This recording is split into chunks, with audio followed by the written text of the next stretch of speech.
Alhamdulillah, nahmaduhu wa nasta'inuhu wa nastaghfiruh wa na'udzu billahi min shururi anfusina wa sayyiati a'malina. May yahdihillahu fala mudilla lahu wa man yudlil fala hadiya lahu. Asyhadu an la ilaha illallah wahdahu la syarika lahu wa asyhadu anna Muhammadan abduhu wa rasuluh. Ya ayyuhalladzina amanu taqullaha haqqa tuqatih wa la tamutunna illa wa antum muslimun. Ya ayyuhalladzina amanu taqullaha wa qulu qawlan sadida yuslih lakum a'malakum wa yaghfir lakum dhunubakum wa man yuti'illaha wa rasulahu faqad faza fawzan 'azima. I'lamu anna asdaqal hadits kitabullah wa khairal hadi hadi Muhammadin sallallahu alaihi wasallam wa syarrul umur muhdatsatuha wa kullu muhdatsatin bid'ah wa kullu bid'atin dhalalah wa kullu dhalalatin finnar. Ikhwatul iman, jamaah salat Jumat yang dimuliakan Allah Subhanahu wa taala. Pertama, marilah kita bersyukur kepada Allah Subhanahu wa taala yang mana Allah menetapkan hati kita untuk memilih Islam,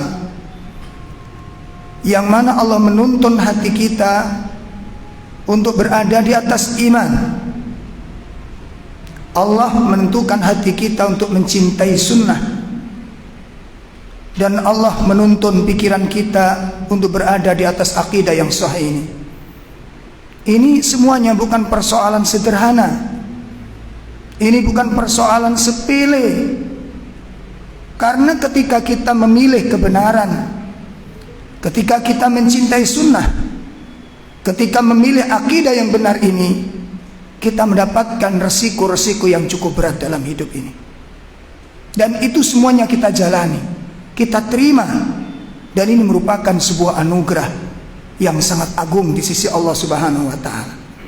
Kita memohon, berharap kepada Allah Azza wa Jalla, semoga Allah menjadikan kita semuanya istiqomah di atasnya sampai kita bertemu dengan Allah Subhanahu wa taala.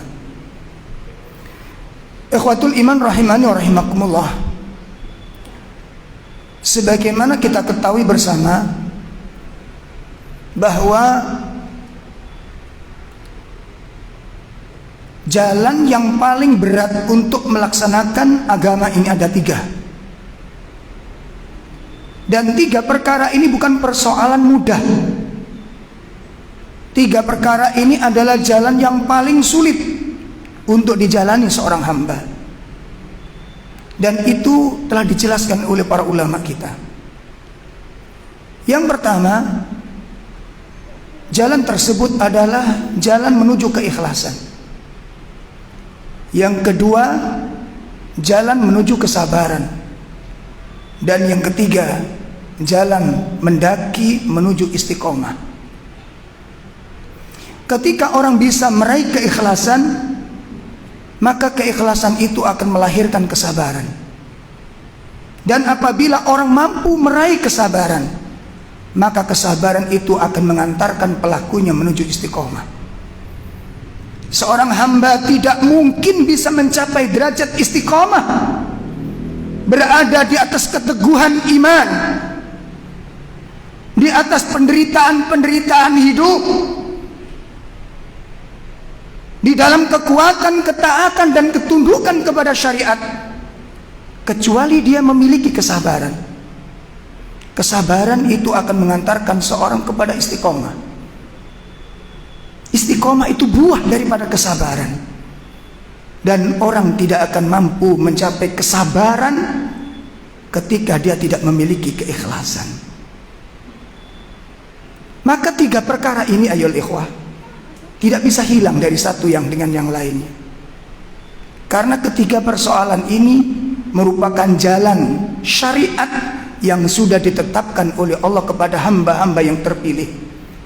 Kita bisa melihat dari manusia-manusia pilihan yang dipilih oleh Allah, manusia yang paling bersih jiwanya, manusia yang paling murni akidahnya, yang paling bagus perangainya, yakni para nabi dan para rasul alaihi wassalatu wassalam, mampu menempuh jalan yang sangat sulit, mampu mendaki dengan pendakian-pendakian yang sangat amat berat, yakni jalan kehidupan para nabi dan para rasul alaihi wassalatu wassalam. Di satu sisi dia harus menjalankan tugas sebagai seorang rasul dengan beban yang bukan ringan, beban yang tidak sedikit, tanggung jawab yang amat sangat berat. Itu mampu dilaluinya dengan baik, mampu dijalani dengan sempurna.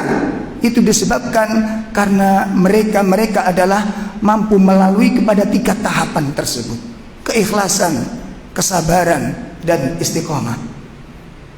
Oleh karena itu, apabila kita ingin mendaki mengikuti jejak para nabi dan para rasul, apakah kita sudah menyiapkan perbekalan ini? Apakah kita sudah mampu mengumpulkan 3 perkara tersebut?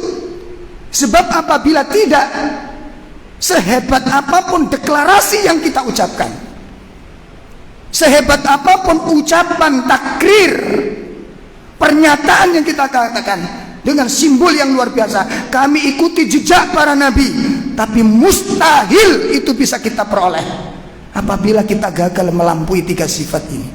Wallahi, demi Allah, ibadah yang tidak dijalani dengan ikhlas itu akan terputus di tengah jalan. Keikhlasan, ketidakadanya keikhlasan akan menghilangkan kesabaran. Hilangnya kesabaran akan menyeret dan akan menghilangkan sifat istiqomah di hati seorang hamba. Oleh karena itu, ayo ikhwah rahimani wa rahimakumullah, sebagaimana kita ketahui, sebagaimana kita sadari, sementara jalan-jalan tersebut adalah jalan-jalan yang berat. Satu poin yang ingin saya angkat dalam khutbah Jumat pada siang hari ini: kesabaran. Sabar ini merupakan kalimat yang umum di telinga kita, enak didengar, sejuk ketika dibahas, takjub ketika diceritakan. Tapi perkara yang paling pahit untuk kita rasakan ketika kita harus merasakan nilai-nilai kesabaran tersebut. Siapa di antara kita yang bersabar dengan kekurangan-kekurangan istri kita? Siapa yang kita bersabar sebagai orang tua yang tetap teguh menegakkan syariat Allah di dalam rumah tangga kita ketika kita diuji dengan anak-anak yang bertentangan dengan akidah kita? Siapa di antara kita yang sabar dengan pahitnya tuntutan-tuntutan pasangan hidup ketika kita ditimpa oleh kekurangan-kekurangan ekonomi, sementara di sisi yang lain kita dituntut untuk tetap istiqomah di atas sunnah, di dalam kepahitan, di dalam kekurangan, di dalam kelaparan, di dalam kesulitan, di dalam kemiskinan. Di sisi yang lain kita dengarkan ayat fastaqimu ilai, hendaknya engkau istiqomah di atas agama ini. Siapa di antara kita yang sanggup melewatinya? Kadang-kadang kita bertahan, ayo ikhwah, saya ingin istiqomah di atasnya. Pasangan kita yang menghantui kita, yang menjadi fitnah bagi kita, tidak sabar. Maka jalan menuju kesabaran ini bukan persoalan mudah. Banyak orang yang sudah berjatuhan menjadi korban-korban karena kehilangan kesabaran ini. Belum lagi di antara kita dihadapkan oleh ujian-ujian, fitnah-fitnah dalam urusan ibadah, dalam urusan akidah. Berita-berita tentang sesuatu yang mengerikan kita terima. Ada pemberontakan di dalam jiwa, ada kemarahan di dalam batin. Di sisi yang lain kita dengar ayat wasbiru, wasbiru, bersabarlah engkau di atas agama ini. Sementara kita lihat kedoliman ada di sekitar kita. Di sisi yang lain fastaqimu, kita dengar istiqomah kamu di atas sunnah. Pertanyaannya sederhana, istiqomah macam apa lagi yang harus kita terima? Kesabaran macam apa lagi yang harus kita jalankan? Ini menunjukkan ayol ikhwah, sabar bukan persoalan mudah. Sabar bukan persoalan yang gampang. Oleh karena itulah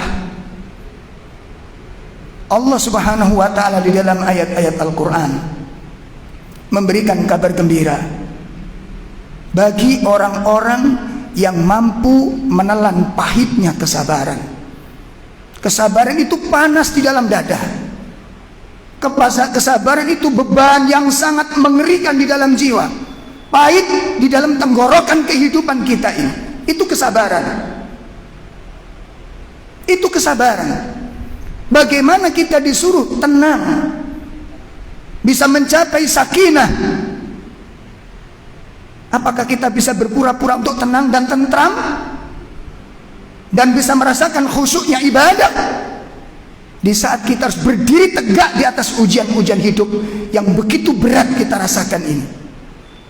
Ayo ikhwah, Allah yang maha menepati janjinya, Allah yang maha jujur, Allah yang maha benar dengan segala firman-Nya, yang kemudian menguatkan para nabi dan para rasul dan orang-orang yang berada di sekitar mereka yang taat kepadanya, yang penuh dengan keyakinan dan pembenaran yang sebenarnya, dan mereka tidak ragu-ragu dengan janji para nabi ini bahwa Allah akan memenuhi janjinya. Janji Allah inilah yang menguatkan jiwa-jiwa mereka.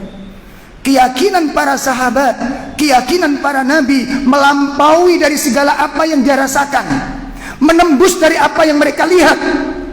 Apa itu? Kehidupan hakiki di sisi Allah Subhanahu wa ta'ala.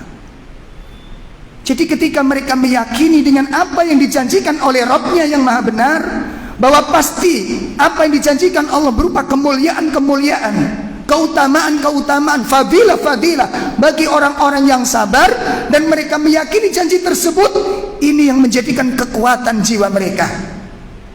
Inilah yang menjadikan mereka tegar, yang menjadikan mereka bersabar, yang menjadikan mereka adalah orang-orang istiqomah, karena di dalam hati mereka menantikan sesuatu yang dijanjikan oleh Rabb-Nya.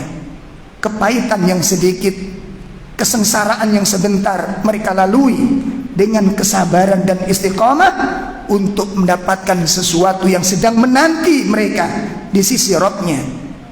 Oleh karena itu ayyuhal ikhwah rahimani wa rahimakumullah, yang menguatkan kesabaran jiwa mereka adalah al-yaqinu bihusnil jazai indallah. Mereka yakin dengan balasan yang baik di sisi Allah Subhanahu wa ta'ala.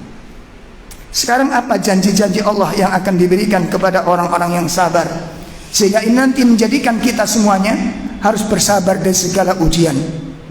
Sebagaimana tadi saya sampaikan, ujian kita tidak sedikit, ujian kita sangat banyak, berlapis-lapis ujian ini menghadang kehidupan kita, dan tidak sedikit kemudian kita menjadi korbannya.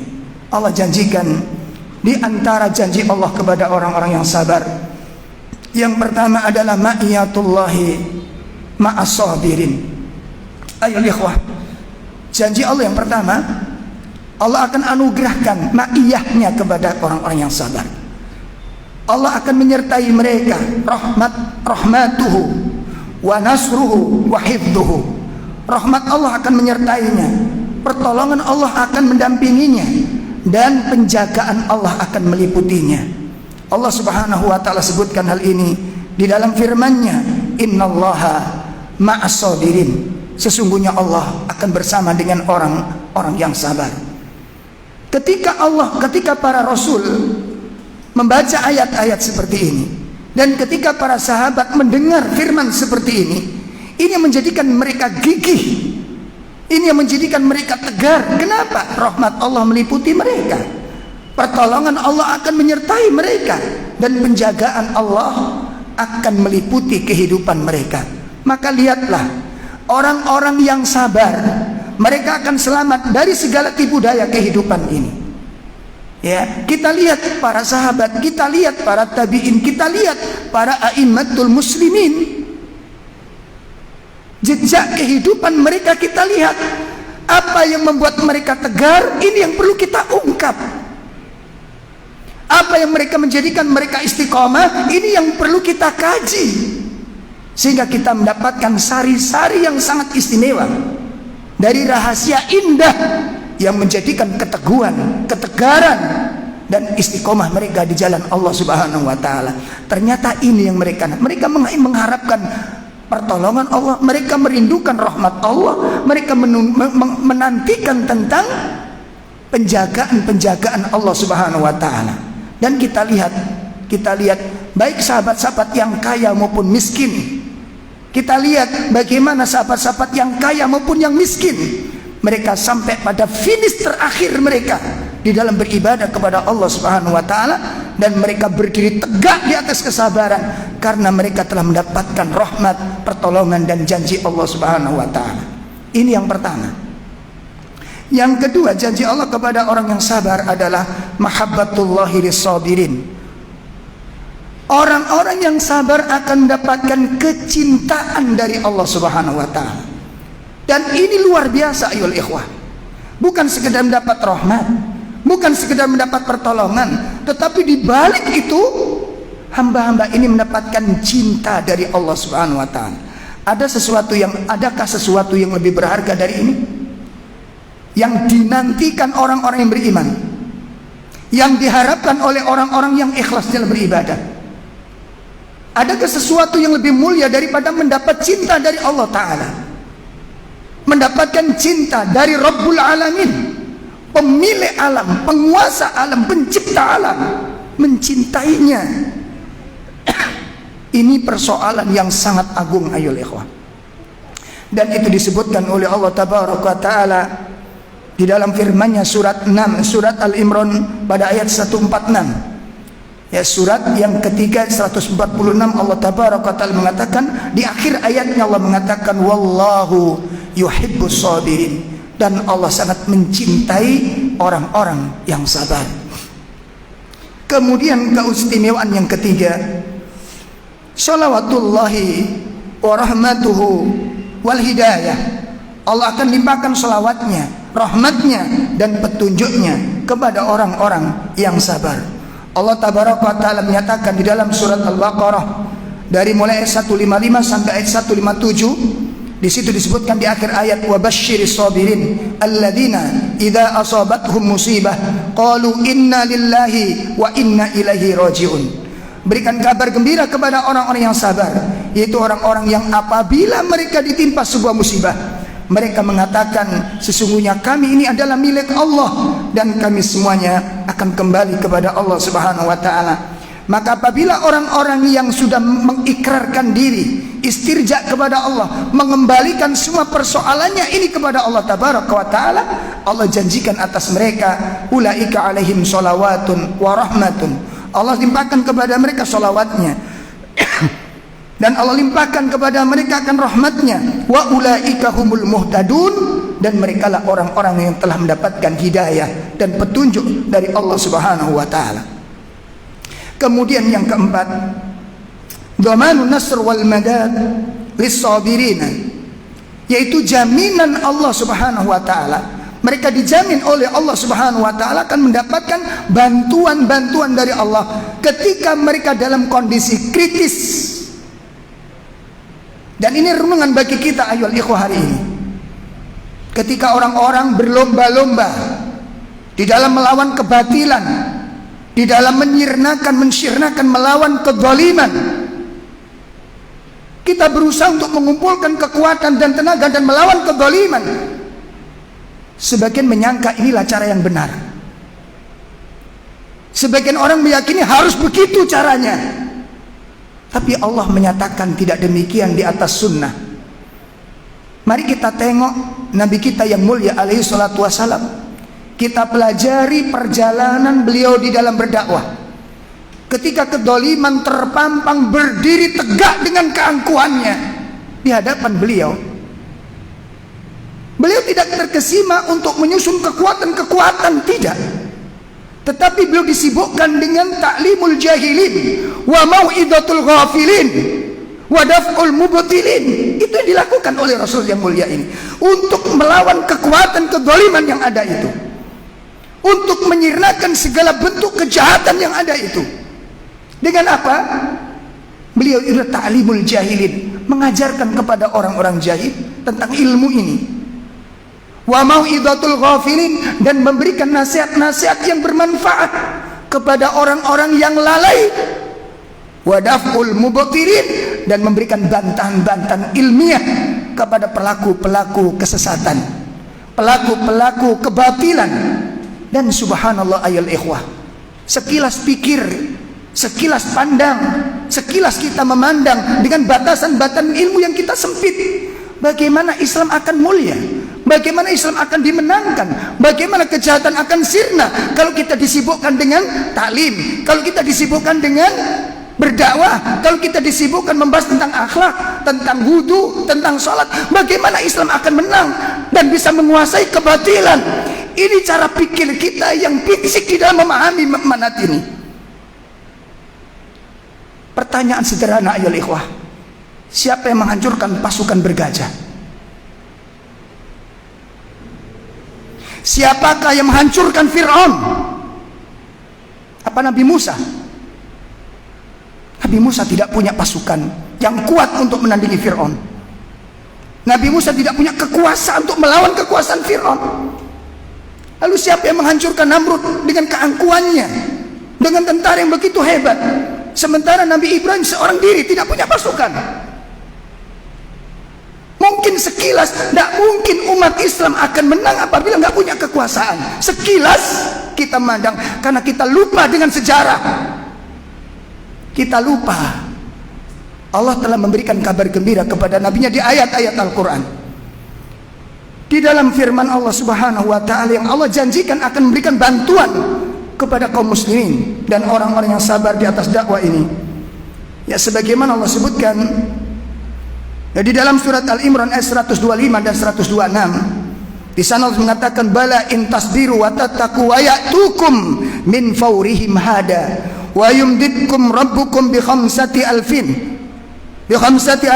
minal malaikah musawwimin wa ma ja'alahu Allahu illa busyra lakum wa litatma'inna qulubukum bihi wa man nasru illa min indillahil azizil hakim. Allah subhanahu wa ta'ala mengatakan, benar, sesungguhnya jika kalian bersabar dan bertakwa kepada Allah subhanahu wa ta'ala, Allah akan mendatangkan bantuan kepada kalian dengan mendatangkan 5.000 malaikat memberikan bantuan kepada kalian dengan 5.000 malaikat yang telah diberi tanda oleh Allah subhanahu wa ta'ala. Lalu bagaimana dengan janji Allah akan memberikan pertolongan?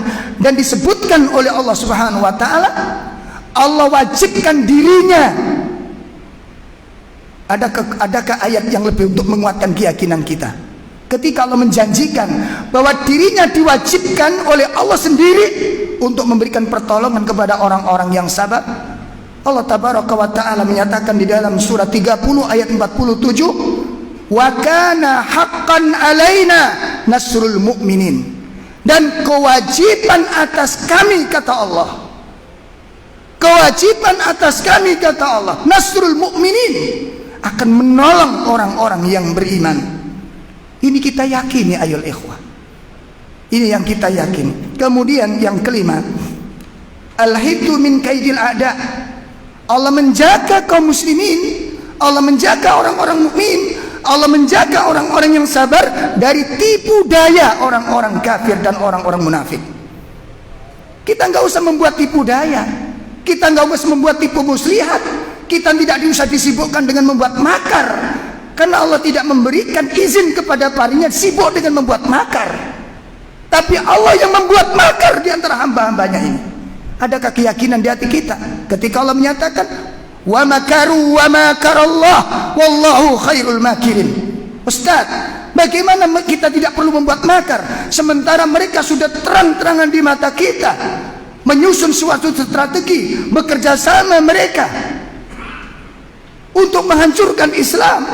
Ayol ikhwah, ilmu apa yang kita pelajari tentang kisah bagaimana Allah menyelamatkan nabinya Musa alaihissalatu wassalam ketika tukang sihir membisikkan dengan bisikan yang sangat berpengaruh kepada Fir'aun bahwa kekuasaanmu akan ditumbangkan seorang bayi yang dilahirkan dari kalangan Bani Israel. Oleh karena itu, mana mulai hari ini segera dibuat undang-undang, setiap bayi-bayi yang dilahirkan dari kalangan Bani Israel yang laki-laki segera dihukum bunuh, dan itu dijadikan undang-undang negaranya Fir'aun. Kalau kita yang ditarget mungkin kita bisa bersembunyi. Kalau kita yang dicari mungkin kita bisa lari. Tapi ini seorang bayi. Seorang bayi. Apa yang bisa dilakukan oleh seorang bayi untuk menyelamatkan diri dari tipu daya yang sangat besar ini? Kita lupa dengan janji Allah. Wa makaru wa makarallah. Orang-orang membuat tipu daya dan Allah membuat tipu daya, dan Allah sebaik-baik pembuat tipu daya. Apa yang terjadi ayo ikhwah? Apa Nabi Musa terluka? Apa kulitnya tergores? Apa dia ditangkap? Kita lihat betapa indahnya kekuasaan Allah Subhanahu wa taala. Betapa dahsyatnya kekuasaan Allah Subhanahu wa taala. Dia tuntun Fir'aun itu, diletakkan di rumah penguasa yang zalim ini. Di atas kasurnya Fir'aun, dia tidur di atas kasurnya Fir'aun, dia duduk di pangkuannya Fir'aun, dia digendong oleh Fir'aun, dia disuapi oleh tangannya Fir'aun. Sementara Fir'aun menggondong Nabi Musa, Fir'aun berteriak, bunuh bayi-bayi tersebut. Sementara yang bayi yang dicari ada di dalam gendongannya. Maka siapakah yang lebih perlu kita imani? Ayo ikhwah, ini yang perlu kita pertajam dalam kehidupan berislam ini. Allah Subhanahu wa taala menyebutkan di dalam firman-Nya, wa in tasbiru wa tattaqu la yadurrukum kaiduhum syai'a. Jika kamu tetap bersabar dan kamu tetap bertakwa kepada Allah, tidak sedikit pun tipu daya mereka akan membahayakan kalian. Ini janji Allah Subhanahu wa taala. Oleh karena itu, bersabarlah di atas sunnah yang benar ini. Bersabarlah di atas akidah yang sahih ini. Dengan tentu konsekuensinya kita menelan pil pahit yang sudah mengerikan, yang begitu sesak di dalam hati kita ini. Dan yang terakhir adalah derajat yang tinggi di atas surganya Allah Subhanahu wa taala. Allah firmankan, surga yang mulia ini Allah wariskan kepada orang-orang yang istiqomah di atas kesabaran. Ulaika yujzaunal ghurfata bima sabaru wa yulaqauna fiha tahiyyatan wa salama. Mereka itulah orang-orang yang diberikan tempat-tempat yang tertinggi di dalam surga disebabkan karena kesabaran mereka, dan mereka akan disambut dengan penghormatan dan ucapan-ucapan selamat. Ayyuhal ikhwah rahimani wa rahimakumullah.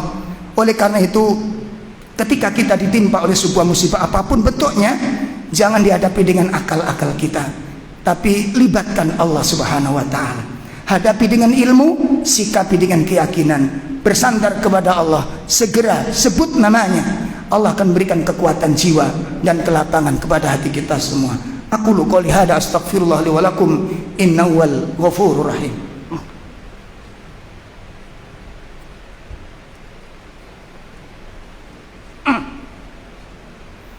Alhamdulillahi hamdan katsiran tayyiban mubarakan fi kama yuhibbu rabbuna wa yarda. Asyhadu an la ilaha illallah wahdahu la syarika lah wa asyhadu anna Muhammadan abduhu wa rasuluh. Ya ayyuhalladzina amanu taqullaha haqqa tuqatih wa la tamutunna illa wa antum muslimun. Amma ba'd. Ayyuhal ikhwah rahimani wa rahimakumullah. Tidak ada kesabaran kecuali Allah anugerahkan kepada kita yang betul-betul minta kesabaran itu kepada Allah taala. Wa ma yulaqaha illal ladzina sabaru. Allah tidak akan menganugerahkan kebaikan-kebaikan itu kecuali kepada orang-orang yang bersabar atasnya. Kita memohon kepada Allah tabaraka taala, mudah-mudahan Allah memberikan kekuatan lahir batin kepada kita semua, agar kita bisa istiqomah di atas menjalankan perintah-perintahnya dan bisa istiqomah di dalam menjauhi larangan-larangannya. Innallaha wa malaikatahu yusholluna 'alan nabi ya ayyuhalladzina amanu shollu 'alaihi wa sallimu taslima. Alhamdulillahirabbil alamin. Ya dzal jalali wal ikram, ya fa'alu lima yurid. Allahumma lakal hamd anta qayyimus samawati wal ardi wa man fihin, wa lakal hamd anta rabbus samawati wal ardi wa man fihin. Rabbana zalamna anfusana wa illam taghfir lana wa tarhamna lanakunanna minal khasirin. Rabbana la tuzigh qulubana ba'da idh hadaitana wa hab lana min ladunka rahmah innaka antal wahhab. Allahumma inna na'udzubika min jahdil bala wa darkis shiqa wa su'il qada wa syamatatil a'da.